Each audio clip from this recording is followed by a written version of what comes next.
No, this selfie of Abraham Lincoln is not Photoshop. How do I know? Because Photoshop didn't exist back then. And this knowledge is a textbook example of what's called an anachronism, something that is chronologically out of place.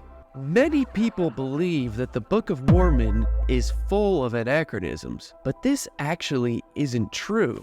In this video, I'll explain the truth about anachronisms in the Book of Mormon and why this critique of the book's authenticity is actually quite weak.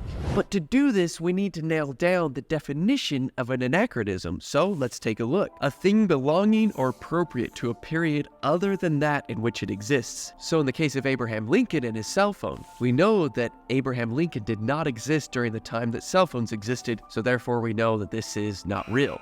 So what about the Book of Mormon? Well, here's a list of a lot of items that people consider to be anachronisms found in the Book of Mormon. But unlike Abraham Lincoln and his cell phone, the difference here is that these items did exist during the time the Book of Mormon is reported to be written. The real question is if they existed in that geographical area at that time. But you can see from the definition that we read that this is actually a different critique than an anachronism, because anachronisms depend completely on it being out of place in time. But these weren't out of place in time, they're out of place in geography. So a more appropriate way to refer to these would be geographical inconsistencies. Now you might hear this and think, okay, fine, call it something else. This is still a strong criticism against the Book of Mormon. And while you're right, it is a criticism, it's actually a lot weaker than you might think, for two reasons. The area in which the Book of Mormon claims to take place is in the Americas somewhere. And the experts tell us that we've only looked at about 2% of the Americas as far as archaeology is concerned,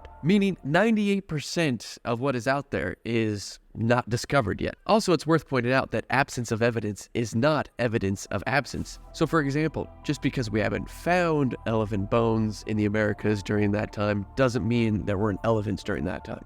But the second point is actually a bigger reason why this critique just doesn't work for the Book of Mormon. And it has to do with the fact that the Book of Mormon was translated by Joseph Smith in the 1800s. It was a translation into a modern culture using the language of the King James Bible, which is the language of religion at the time of Joseph Smith. So it's totally possible that some of these words shouldn't be taken as literal as people take them. Not to mention that the book itself says that it is not without error. And now if there are faults, they are the mistakes of men. In other words, the Book of Mormon is not translated perfectly. Prophets are not perfect, but do you know what they're really good at? Laying down the truth. In fact, check out this next video where President Nelson absolutely destroys ex-Mormons with 5 truth bombs.